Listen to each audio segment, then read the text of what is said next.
They're eating. See, those people are eating.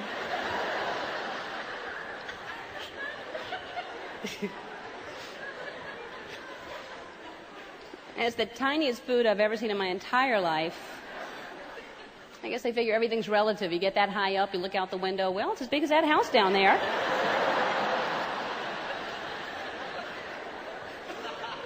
I can't eat all that. Look at the size of that.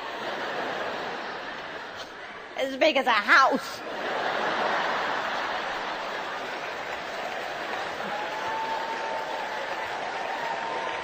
Thinking I can eat all that. Split that steak with me. I'll just wrap it up. Yeah, it's a steak.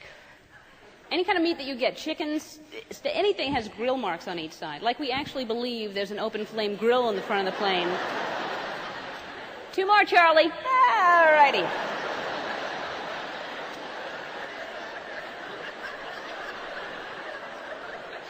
They enjoying them? Good. All right.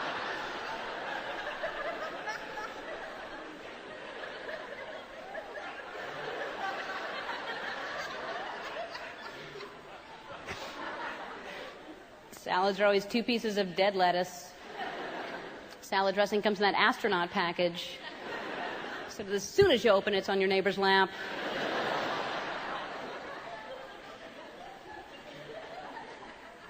Could I just dip my lettuce? That's all I have.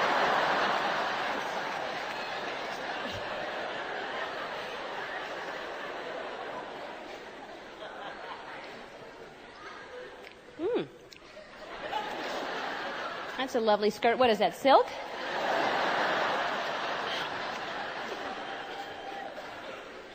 Boom. I'm telling. Hey, it's too late. But you know, should that happen, club soda's going to get that stain out immediately. That'll be the answer to anything you ask up there. I don't know if you've noticed that, but excuse me, I have an upset stomach. Club soda, be right back. Excuse me, I spilled something. Club soda, be right back. Ooh, the wing is on fire. Club soda, be right back. I think they learned that in their training course, either right before or right after they learned that little bye-bye, bye-bye now, bye-bye, bye now, bye-bye, bye now, bye-bye, bye-bye now, bye-bye, bye-bye, bye-bye.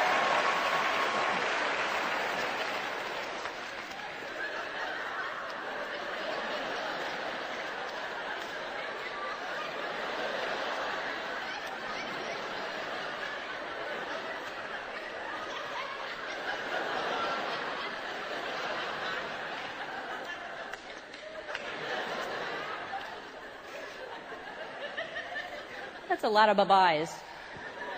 You know, you're just going to find them walking along the street one day with a shopping cart. Bye-bye. Bye-bye now. Bye-bye. Bye-bye. Bye-bye, bye-bye, bye-bye. No more peanuts. Bye-bye. Bye-bye. Bye-bye.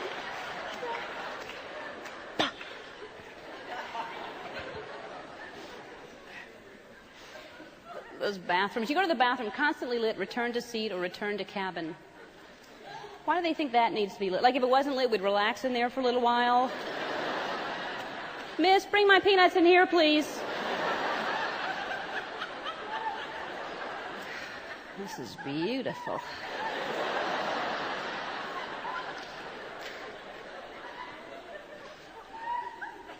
I don't even want to go. I could be the only one to get up out of my seat to go to the bathroom. Everybody else is sound asleep when I go. I've been in there for what I think is 30 seconds.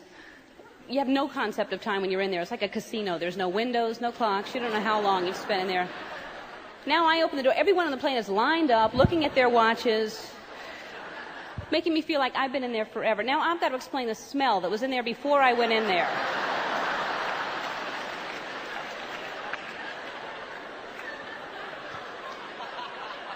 Does that ever happen to you? It's not your fault. You've held your breath. You just want to get out. You just want to leave.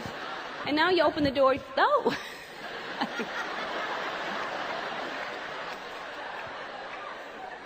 Listen, there's an odor in there, and I didn't do it. It's bad. You might want to sprinkle some club soda if you...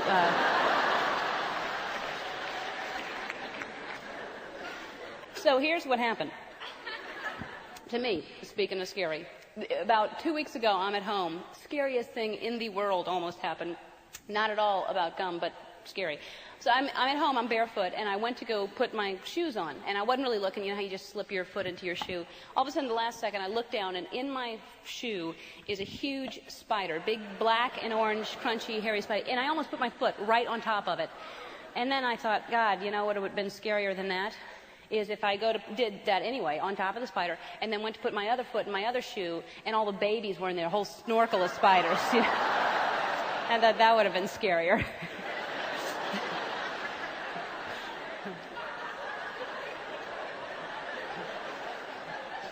Or if you're like out camping in the woods, you know, or not even camping, you just felt like sleeping outdoors and you were expecting a phone call, so you're in your backyard, and so you're just about to doze off, and all of a sudden you start feeling something kind of funny. Not ha-ha funny, but like funny, you know, what's going on funny. And so, and you look down, and in your sleeping bag, crawling up your leg, is a tremendous snake just coming right at. I thought, okay, that would have been scarier than this spider in this shoe. Or if you're on a beach playing frisbee with a friend, or not even a friend, just somebody you were attracted to, and they had a frisbee, and they're like, hey, you want to play? And you're like, okay. And so you're playing, and so they throw the frisbee, and it goes flying way past you, and you're furious because it's their fault. But you're like, I'll get it. And so you go to get it, and it goes into a cave. So you're like spelunking into the abyss of the cave down there, and you can't see anything. It's pitch black, and you have no equipment, and you're feeling around trying to get it, and you think you have it, and you're like, hey, how come my frisbee feels squishy? And all of a sudden what you realize you're squeezing is a bat. That when you're squeezing a bat, and you let go and you start running out, and that sets off thousands of bats. And so like you have a whole Nipsey Russell of bats just come out after you. And so you're trying to get out, you're running through the sand trying to get away. It's hard enough to run through the sand, much less you've got the heels on because it looks good with the suit and slenderizes your hips. So you're like running, just all trying to get, and you think I'll be safe if I can just get into the water. And right before you submerge all the way into the water, a bat bites you on the ear. Sharks can smell blood from miles away. So you got the bump, bump, bump, bump, bump, bump, bump, bump, bump. Thought, okay, that would have been scarier than the spider and the shoe thing, for sure. Thanks. Or if you're like on a farm visiting your aunt, whoever, and so like, you know, she's, Ellen, honey, would you mind going to look for that thing that I misplaced? And you don't even care what the thing is, because that guy's inside, and he wants you to call him Uncle Larry, and he's not your uncle, and he's drunk all the time, and he wears those weird pajamas. But anyway, that's her life. So you're outside, and you're going to look for the thing, you know, and you see it in some bushes. You think you have it, and all of a sudden you're feeling around, and you think you have it, and what you realize you're squeezing is a lamb. No, that's not scary by itself. No, but it's like, it's a rack of lambs. It's a whole bunch of lambs.